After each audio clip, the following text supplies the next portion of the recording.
Jai Radha Madhava Jaya Kunja Bihari.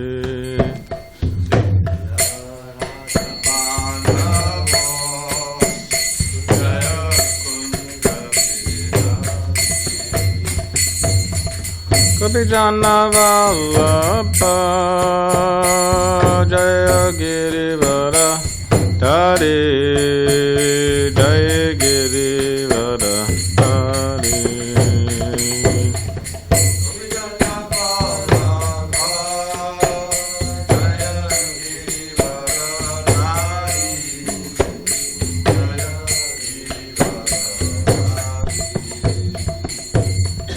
Yashodanandana Jaya Braja Janaranjana.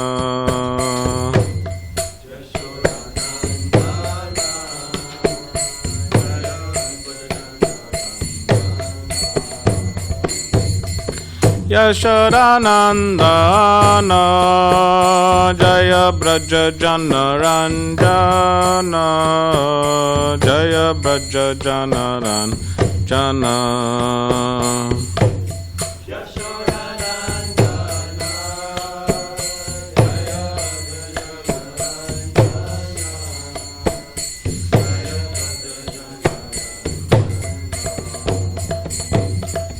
Yamuna Tiravanachari Jaya Kunja Bihari.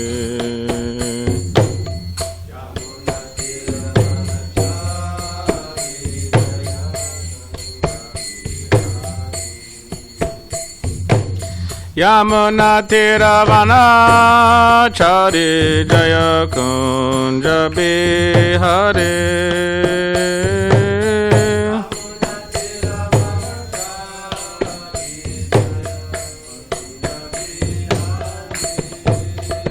Jaya Radha Madhava Jaya Kunja Bihari.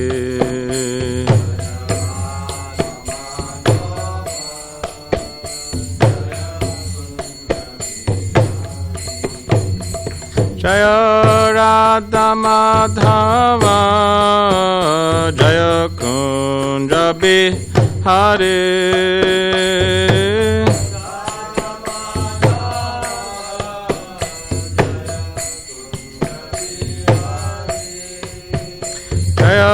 Radha Madhava Jai Kunja Bihari.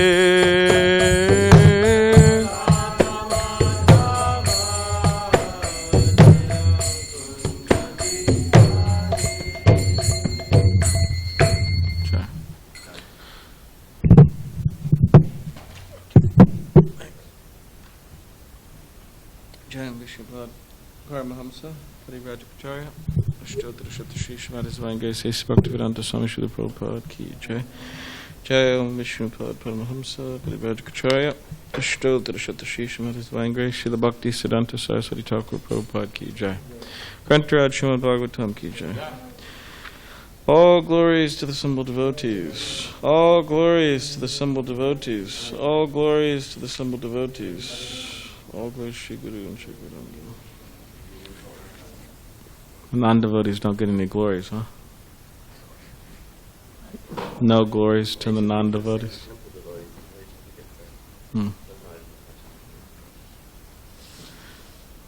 No glory to the non-devotees.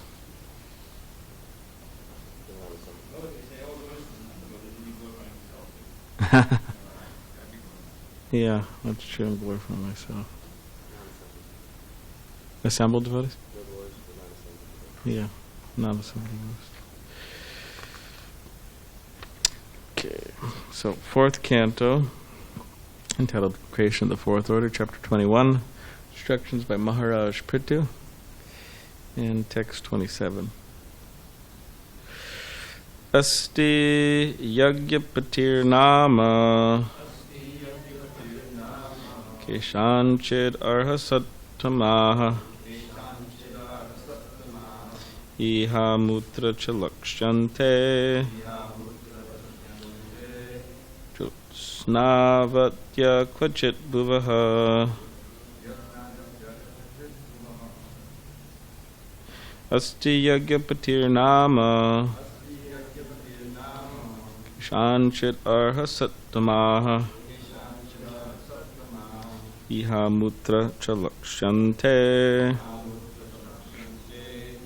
Snavyata kvachit bhuvaha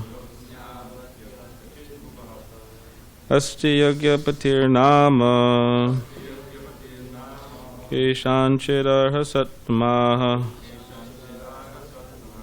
Iha mutra chalakshante Jyotsnavyatya kvachit bhuvaha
Word translation. Asti, there must be. Yagyapati, the enjoyer of all sacrifices. Nama, of the name.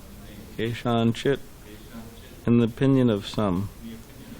Arhasattamaha, O respectable, O most respectable. Iha, in this material world. Mutra, after death. Cha, also. Lakshante, it is visible. Jyotishnavatavatyaha,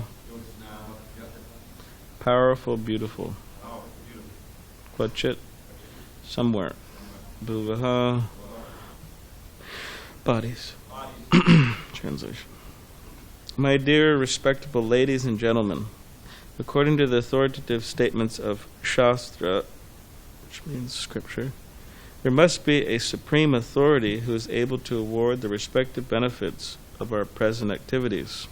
Otherwise, why should there be persons who are unusually beautiful and powerful, both in this life and in the life after death?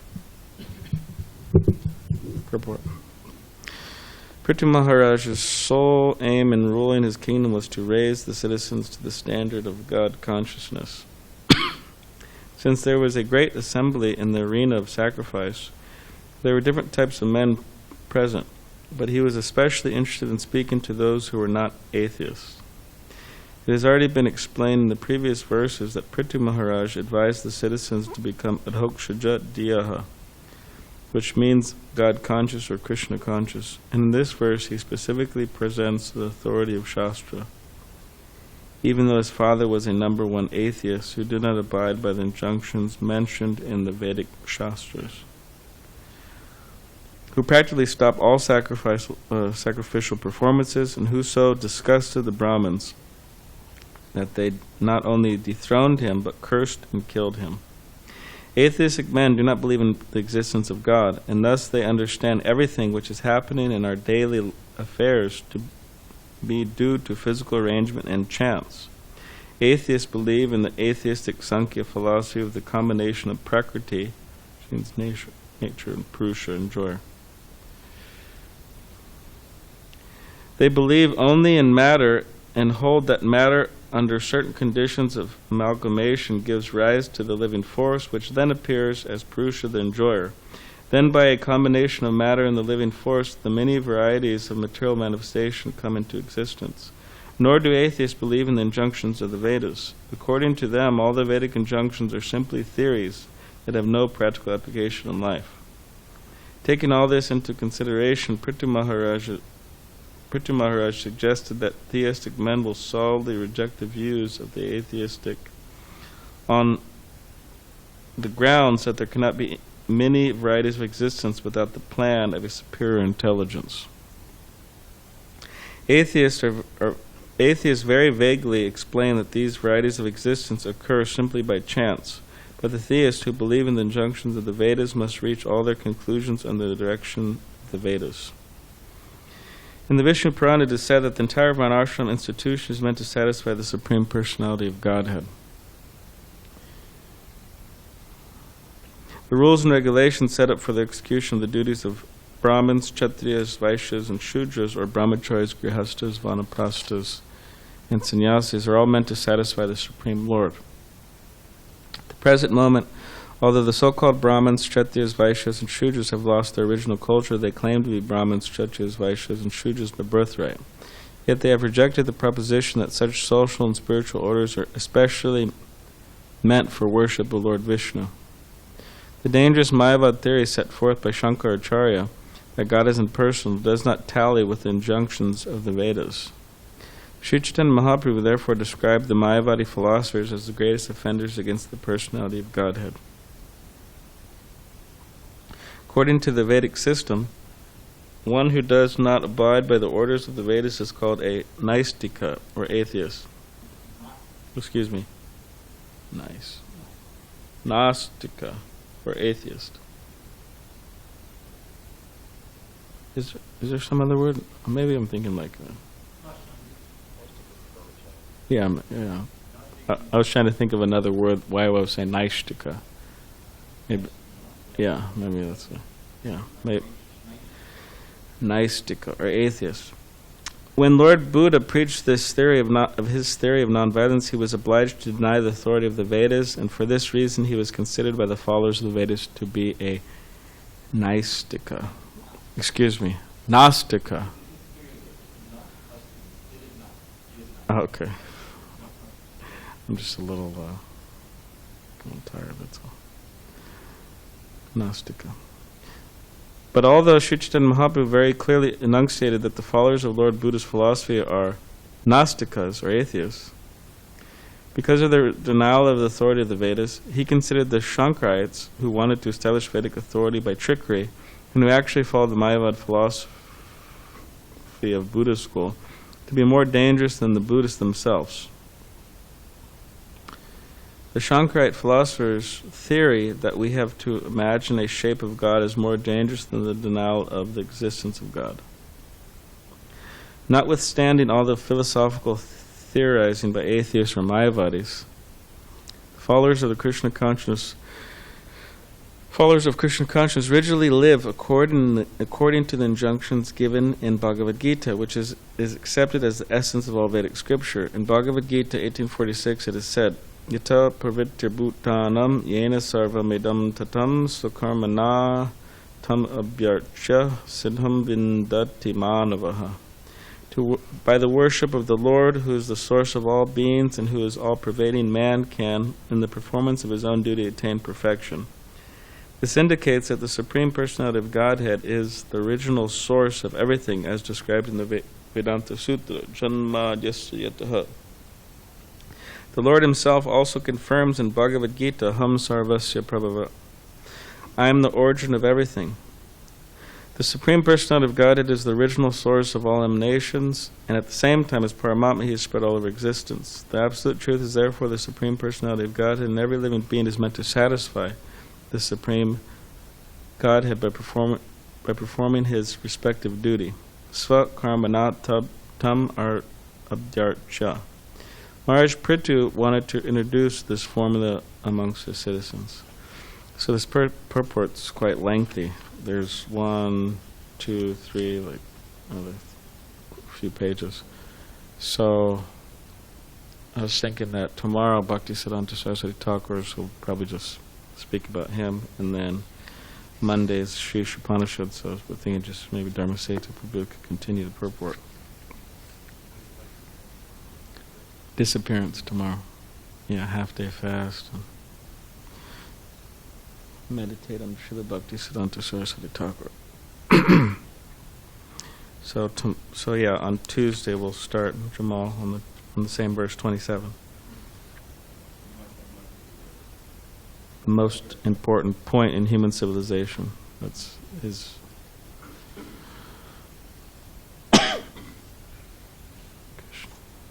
Om Jnanatipadandasya Gananjana Shalakaya Chakshulan Militamena Tasmai Shri Gurave Namaha Mukam Kalidvachalam Pungam Langai Tegirim Yakripatamaham Vande Shri Gurun Divitananam Vanchakapadivishcha Kripa Sindhubevacha Patitanam Pavanebhyo Vaishnavebhyo Namo Namaha Shri Krishna Chaitanya Prabhu Nityananda Shri Advaita Gadadhar Shiva Sri Gaur Bhaktivinda Hare Krishna Krishna Krishna Hare Hare Hare Rama Rama Rama Hare Hare. So, translation again. My dear respectable ladies and gentlemen, according to the authoritative statements of Shastra, there must be a supreme authority who is able to award the respective benefits of our present activities. Otherwise, why should there be persons who are unusually beautiful and powerful, both in this life and in the life after death?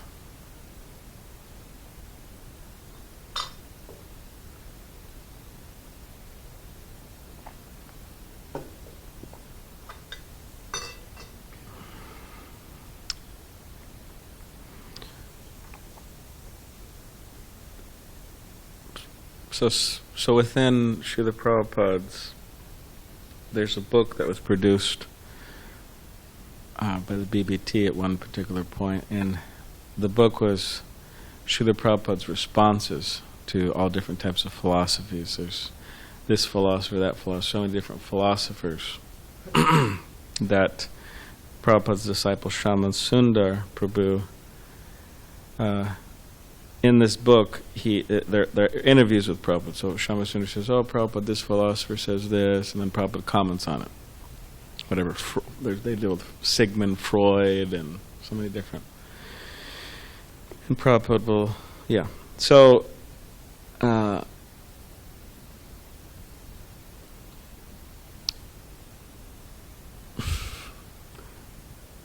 am I trying to go with this? I'm losing my train of thought.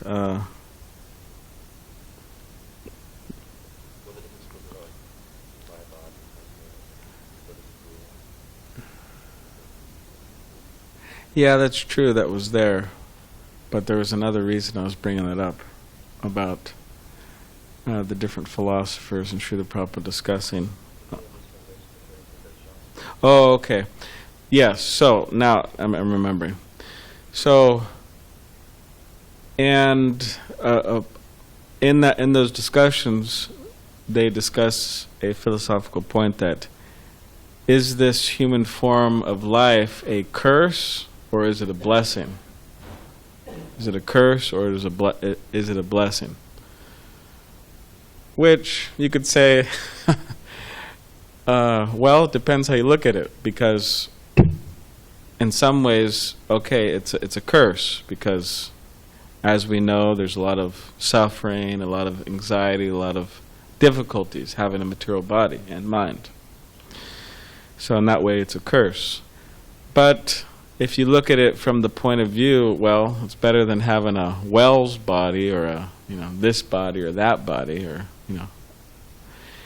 so many different bodies. In that way, it's a blessing. The human form of life is a blessing. So it's really how you look at it. Now, of course, they have this idea also, a curse blessing. So we could look at it like that. It's a curse and a blessing. Just like Narada Muni, who did he curse in the Bhagavatam, the 10th canto? Yeah, Manigriva, Nalakuvara. Did we ever discuss what those names mean? Manigriva and Nalakuvara? I wonder if it... Jewel on the head, Manigriva? Okay. Okay. Because a lot of the names, they mean things, right? Like, sometimes with every Indian person you meet, you could, if they're from India and their parents are Indian, then they name them certain names, and the name will mean whatever. Chandra Mukha, it's like moon-like face, or Padma Lochan, lotus-like eyes, or so many different things. And they all know what their names mean. And a lot of the times, I don't ask Americans because, the name doesn't, a lot of the time, mean something, or at least they don't know the meaning. Like, I don't know. But sometimes they do have meanings like, what's an example? Oh, really? Carter, Taylor? But there's also names that, like somebody said that it means, a representative of God, or, the light of God, or something like that. What? Blood River? Oh, wow. Well, we're glad we changed your name. I don't know how that could be auspicious. Anyways, okay. So yeah, now the Kuva Manigriva. So yeah, the names are important. Because by names we kind of, it focuses our attention in different ways. That's why we change our names, right? Or that's why we have our names changed by our spiritual master, because we identify as a servant of Krishna, not as whatever, John, or George, or Fred, and which has all types of material attachments connected with it. So we change our name, or our names are changed. So yeah, Narada Muni, he cursed Manigriva Nalakuvara to become what? Trees. How would you like to be cursed to be a tree? Hey Darshan, you're going to become a tree. You wouldn't like that? Sorry, I shouldn't point. You should go like this. You're going to become a tree. It's a more cultural point right there. Yeah. That's more culturally accepted if you go like this, rather like that. So you're going to be cursed as a tree. Now, that's very depressing. It's mode of ignorance. I mean, like Mukunda Charna was discussing yesterday in the Bhagavatam class, he was bringing up the point. Their consciousness is so low that they're able to tolerate so much pain. The heat and the cold, and whereas a soul in a human form, they wouldn't be able to tolerate that. They'll just expire. Just like a baby, who's also bringing up the point of a baby. Baby's able to stay in the mother's womb for so. If a human was forced to do that, very difficult.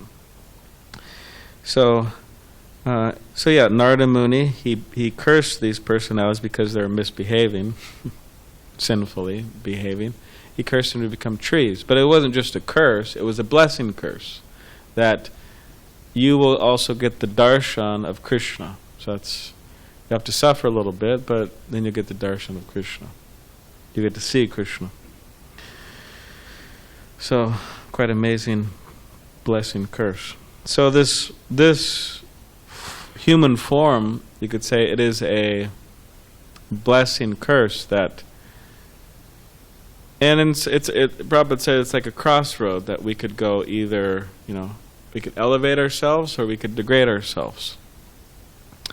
So we want to be careful that, excuse me, we want to be careful that we utilize the human form of life for what it's meant for. And that is self-realization, God-realization. And we want to make our life, you could say, we want our life to be full of blessings, right? In other words, we don't want to waste our human form of life.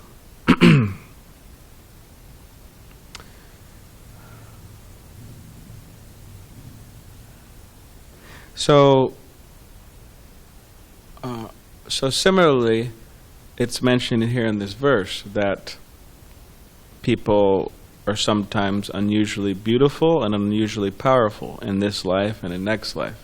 And why is that?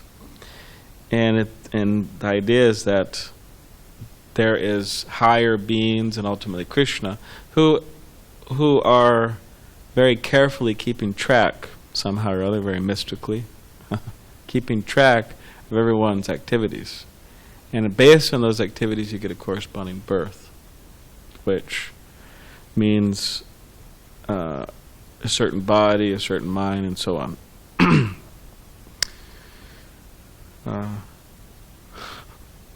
Just like these, someone was telling me, these wealthy, famous, rich and famous people in America, Hollywood or whatever. Hollywood's an absolute mess, by the way. But terrible. But anyways, interesting enough is a lot of these famous people, especially some of the women, they're adopting children from China or Africa or whatever, wherever. It's quite interesting karma. I mean, you're like an orphan, or your parents ditched you in China or Africa or wherever, and all of a sudden you have this wealthy, like the most wealthy, famous people in the world, actually. Because America's the leading country in the world, at least some degree, or on some in some aspects. So these people, they go there and they adopt these kids. I mean, you can imagine, you're just a small little kid and you get adopted, and your mother is whatever. I don't want to say the names and pollute the atmosphere or something, but whoever they are, and it's quite interesting karma. So yeah, powerful, beautiful. There's a reason for that. Now, the question comes up also, is it a blessing or is it a curse? And a lot of the times, it's because people don't know how to handle it, it's a curse. Like devotees bring up sometimes stories of people winning the lottery. And because they're Shudras and less, they don't know how to deal with money. Means they just go crazy. They just spend the money on stupid things, foolish things. They don't know how to finance the money, don't know how to make investments, don't know how to take money and because if you have money, sometimes you could take that money and then use it in such a way where it produces more money. That's what intelligent people do. That's why Prabhupada said, if you're intelligent, if you have money in your pocket. So, materially intelligent. So, a lot of the times it's actually a curse because people don't know how to use it. And whether they're men or whether they're women, with their beauty or with their handsomeness or with their money, they really don't know how to use it. And it completely goes to their head, and then they become proud, and then they reject God, and then their life just becomes, ultimately useless. Like Queen Kunti says, right? Janmashvar Shutashibir Edamanapama Naiva Hartivit Atumvait Twamakinchana Gocharam. That those who are trying to obtain, actually there's kind of like a new translation. Maybe you could, we have the mic. Passage to Javeda Prabhu. Not a new translation, but correct translation. To us originally. My dear Lord, your lordship is easily approached, but only by those who are materially exhausted, because those who are progressively intoxicated with endeavors to maximize their wealth, their education, their good birth, and their physical beauty cannot address you with deep feeling. cannot call upon you with deep feeling, chant your name with deep feeling. So it's a problem. People, whatever, think, oh, I'm very handsome, and oh, look in the mirror, look at my, beautiful face, or or look at my arm, my strong arms, or whatever. A woman looks, oh, look at my beautiful face, and trying to spend so much time and energy trying to make the body look better and better and better.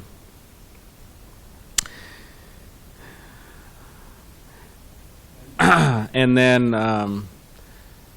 then people who are very well educated, all these famous, powerful universities throughout America. A question, from the academic point of view, does America have the leading colleges in the world? University, like in terms of prestige and 100%, huh? There's Oxford. Yeah. American, they're like leading. Yeah.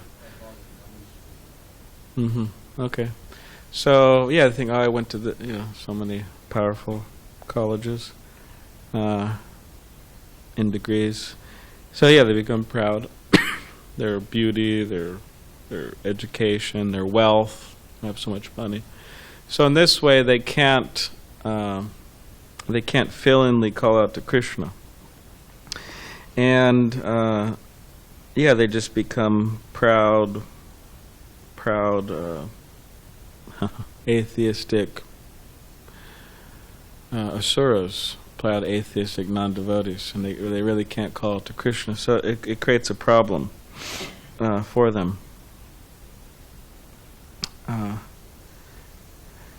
I mean, in relation to beauty, there's nothing wrong with beauty. I mean, there's nothing wrong with beauty at all, or wealth, or education, any of those things, really. But it's how a person deals with them. Just like the gopis. I mean, the gopis of Vrindavan, Krishna's most advanced, special devotees, pure devotees, they also are beautiful, and they try to make themselves, you could say, more beautiful when they go to see Krishna.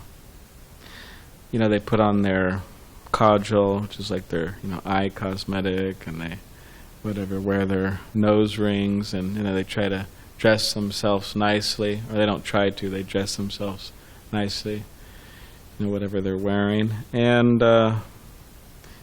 braid their hair nicely. So they do all these things, but what are they doing it for? They're not doing it for selfish purposes. Like, oh, I'm going to go and everybody's going to see how beautiful I am, and it's not an egotistical thing. Like, yeah, it's not like a God program type of thing that the gopis are on. They're not trying to take the position of like some independent enjoyer and controller and anything like that. But they're doing that. They're making themselves beautiful for Krishna's pleasure. Krishna's the supreme enjoyer, the supreme personality of Godhead. And it says sometimes when the gopi, or when Krishna plays his flute, who was that? Oh, Santosha Saha. Okay. So when Krishna plays his flute, he, from that flute, they hear. There's a really nice picture, actually.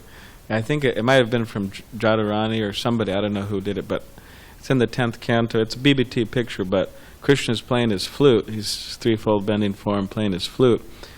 And then you see in the picture, it's painted, you see all the gopis, they just like, they're hearing the flute and they just like stop everything, and some of them like running, running to go see Krishna. Very beautiful picture painting. And sometimes when they hear Krishna playing his flute, again, they're in the middle of doing things. Like some of them are taking care of their children, the babies, or some of them are, have some milk on the fire, or different things they're doing. And some of them they're putting on their, makeup and different things. So when Krishna calls them, they just stop everything. They just run out. And it says that sometimes when they would run out, they would, there'd just be like eye cosmetic on one eye, and there'd be whatever, I don't know. Their braids wouldn't be fully braided, things like that. What was that? Yeah, they put their clothes on, and then they just run out and go see Krishna. So, wonderful scene. But they're doing it for Krishna's pleasure. And there's so many nice descriptions within our Goswami literature about, Krishna's pastimes, and how it's absolutely amazing, actually, because it gives details of Krishna and the devotees and how they look and what they wear. And apparently Srimati Radharani, she'll wear things that are like a dress that is the color of Krishna, like dark bluish. She'll wear earrings that are dark bluish and different.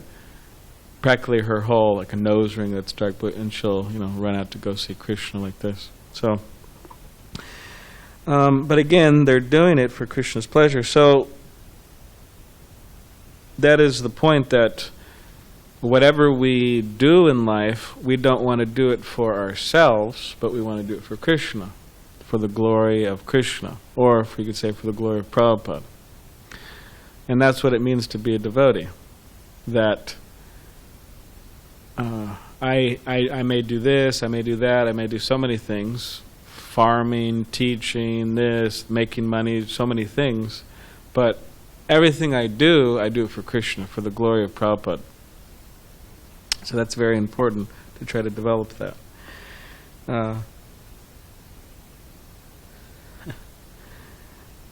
So yes, it can be a curse and it can be a blessing, depending on how we look at it. So we want to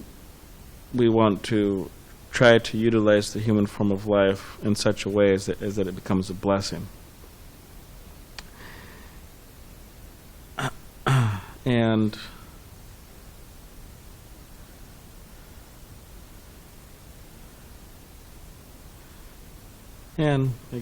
because of the time, I guess we could just stop there.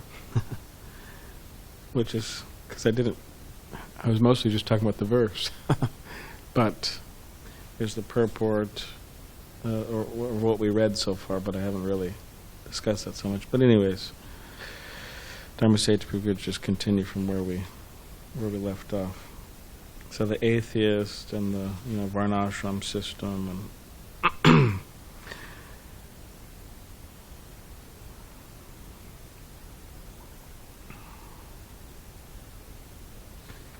so yeah, one last thing I'll say about the atheist class and the Buddhist class and different groups, and varnashram a little bit, is that the whole point of varnashram is you engage in it. You're a brahmachari, you're a grihastha, you're a vanaprastha, you're a sannyasi. You do your duty well for the pleasure of Krishna, not just I just do my duty. You do it for the pleasure of Krishna.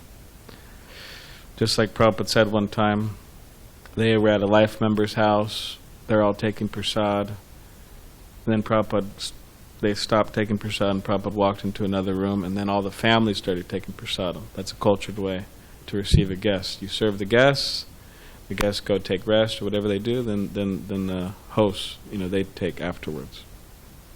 So anyways, they're doing that, and Prabhupada spoke to some of his disciples, and he looked over at the hosts, and he told his disciples, in a quiet voice, he said, he could be pointing to the man of the house.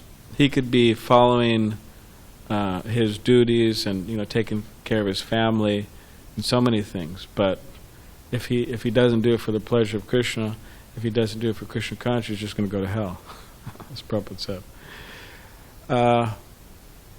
So the point is that over time, you cannot just do your duties without being Krishna conscious and without falling down. means that you have to become Krishna conscious while doing your duties, or else you're going to fall down in different ways, which is a downward, what is it? Downward spiral? Yeah, of degradation. That eventually it starts off, I'm a good person, I do my duties. Yeah, but how long can you be a good person in this world without transcendental knowledge, without God consciousness? It doesn't. It's on the mental platform. That's the problem. You're riding on the mental platform. So yeah, varnashram is for the pleasure of Krishna. We do our duties for the pleasure of Krishna, and aside from that, we understand it's a temporary, worldly. Of course, there's a spiritual aspect to it too, but worldly in the sense that we're actually not any of these roles that we're accepting, brahmachari or vanaprastha, and these different things, but we're Krishna's servant. Don't become overly attached to our bodily situation. So, keeping Krishna in mind. And last thing is that we have to be careful because these philosophies are dangerous. Why? As Mukundacharana Prabhu was saying last night about in the Krishna 2.0 program, that partial knowledge is dangerous. So some of these philosophies, yeah, sure, I mean, they accept a soul or existence of God, but it doesn't take us to the ultimate conclusion. So we have to be careful. And a lot of the times, there's a lot of Maya in the philosophy too, a lot of illusion. Just like within Buddhism or the atheism, there's a lot of the foundation of it is just not true, although they have some good points. Possibly. So we have to be careful because these philosophers, these philosophical systems, they say, are like sharks, and they devour people. Who likes sharks? Oh, yeah, they like sharks. Maybe you like seeing a shark at SeaWorld. Oh, look at that! Look at that beautiful shark, right, at SeaWorld. Yeah, you like it because it's behind the glass aquarium, but I mean, we used to go there on field trips, and when my family come from Oregon, they would always make it a point that we have to go to SeaWorld. So when I was a kid, I went to SeaWorld a lot. And yeah, it's very beautiful, but okay, why don't you jump in there and see how, nobody likes that. No one's going to jump in there. So the philosophical systems, they're like sharks, it says in the Chaitanya Charitamrita. So, and if you fall off the boat, you may be devoured by some of these sharks. So lastly, there was Tamal Krishna Goswami. He was in Hungary one time, and in Hungary, the devotees are very artistic, very super. Not only artistic, but they're qualified artists, and just amazing. They do amazing things with their festivals and devotees throughout the world. Quite talented, actually. So one time what they did is there was Prabhupada's Vyasa, and they created a boat. Like, they made Prabhupada's Vyasa like a boat, through artwork or however they did it. And there were leading personalities in ISKCON, like on the boat, like you could see their faces. And Marsh said that some of them were, falling off the boat, but they're kind of like holding on, But anyways, whatever. And I don't know if that was an exaggeration or what, but that's what he said. But Prabhupada had his hat on, which made him look like the captain, which he is, the captain of the boat. That Prabhupada, they call it the Swami hat he would wear. And then Srila Prabhupada, there's a rope going from the Vyasan all the way up to Srimati Radharani's lotus hand. So she was like the one who was pulling the boat back to Godhead. That's the idea. And the point is that we're discussing here is that surrounding the boat was like the ocean, and there was different sharks. And different systems, philosophical systems were written there. Mayava, this, that. So that's the idea, that we have to be careful to stay on the boat, or else we fall off. There's impartial knowledge, a lot of maya, a lot of illusion, and it doesn't bring us to the ultimate conclusion, which is Bhakti Vedanta, right? Bhakti, devotion, Vedanta, that's the conclusion. So, all right, so does anybody have any questions or comments or doubts or concerns, or you want some Shastic reference? There were two things. One was, in the line of the gopis, I was considering trying to get six-pack abs to attract Krishna. Is that bona fide? Yeah.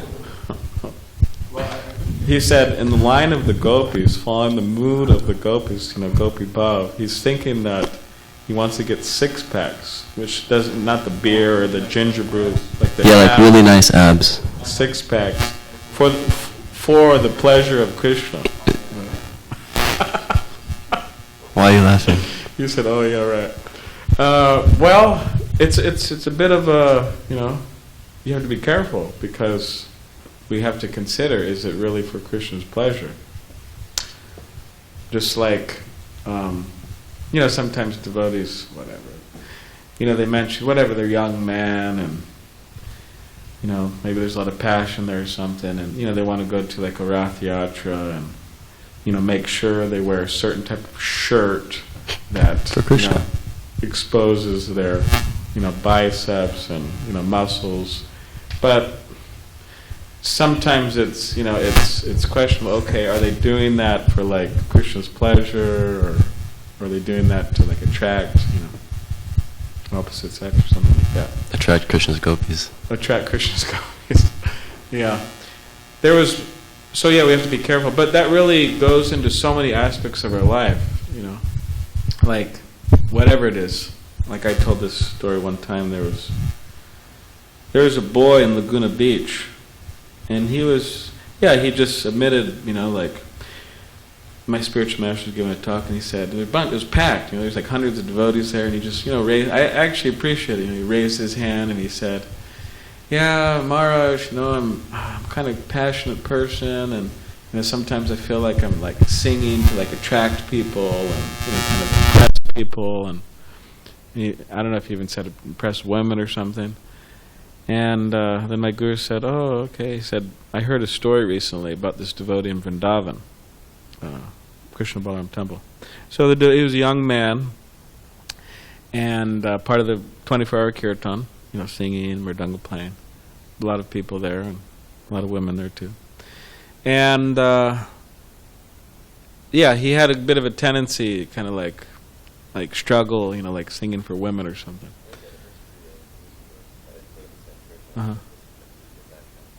Yeah, he's a very qualified person, musically. So then, one particular night, he had a dream. And in the dream, he was in the temple room, and Srila Prabhupada was there in the form of his Murti. And then he went up to Prabhupada, he offers obeisances, and he gets up in the dream, and he looks at Prabhupada. And Prabhupada starts to speak to him. And Prabhupada says, I'm very happy with you doing this service, chanting in the 24-hour kirtan. Please continue this. And, you're sure to make a lot of advancement, so on. And he said, but Prabhupada said, but if you continue to sing to attract women, you're going to go to hell. That's what Prabhupada said. And then, he woke up from the dream and was probably a little frightened. He's like, oh, man, I got to... So, he tried to check that tendency, so... Sorry, it's getting late, but one last question. You mentioned how... There was a statement coming from that, because I've heard it too, that you can follow the Varnashram system perfectly and then you go to hell. That's Prabhupada, right? Yeah, Srila Prabhupada said that. Mm-hmm. And I heard that from my spiritual master, who was probably there. Yeah, I think that's where I heard it too, was your spiritual master. But there is a quote in the Bhagavatam, I'm just trying to remember it. It's like simply a waste of time. Mm-hmm. Shamevi Kevala. Right. See, because I was trying to balance that with, just like a couple of days ago, that we were talking about, Krishna says in Bhagavad Gita, ideally, absorb yourself fully in me. If you can't do that, take up the regulative practice of bhakti yoga. If you can't do that, then give all the fruits of work for me. If you can't do that, work, but give all the fruits to some mundane charity or something like that. Just give it away at least. If you can't do that, then what, cultivate knowledge? Or no, can't do that, then there's something else, and then cultivate knowledge. Mm-hmm. What was it? But either way, those things, it's implied that those things are also devoid of Krishna consciousness, because if it was including Krishna consciousness, then it'd be part of the work for me. Mm-hmm. So the working and giving your fruits to some mundane cause, just giving it up, or cultivating knowledge, it's implying that those things, Krishna's advising them that by doing that, because you mentioned, if you just follow a varnashram system but without focusing on Krishna, it's like it could be a downward spiral. But I guess my understanding is generally by following these systems, even if you follow a varnashram system without Krishna, it's generally an upward spiral, yes. Yeah, because you develop piety and goodness of heart, which could help you appreciate and take the association and lessons of saintly persons. Because if you're impious, you can't do that. Or impious, you can't do that. Right. Yeah. So, but it is very... It's a very unstable platform to be on, because if you could fall down on higher stages of bhakti, what to speak of if you're not on a stage of bhakti at all? Yeah. You could fall down. Yeah. Means fall down into just really life of degradation. You know, there's so many good people, and I don't know, if something goes wrong, their wife ditches them for another man, and their child, gets in a car accident, is paralyzed from the neck down, and they lose their job, and then they just become, they were good people, and they just become junkies, heroin junkies, or they commit whatever. Yeah. So it's a unstable platform to be on. That's the idea. Yeah. So the encouragement is like, don't rely on that. Yeah, don't rely on that. Try to rise to higher platforms. So, thank you. Okay, so if you want to work on that, trying to, develop your pack, then you could,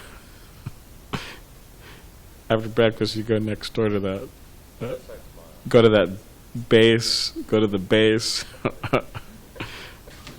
Like you're over there, you get some of the brahmacharis, hey Prabhu, I'm doing this for Krishna, right? And then you come back and, hey Krishna, do this for... Okay. Granted, SrimadBhagavatam ki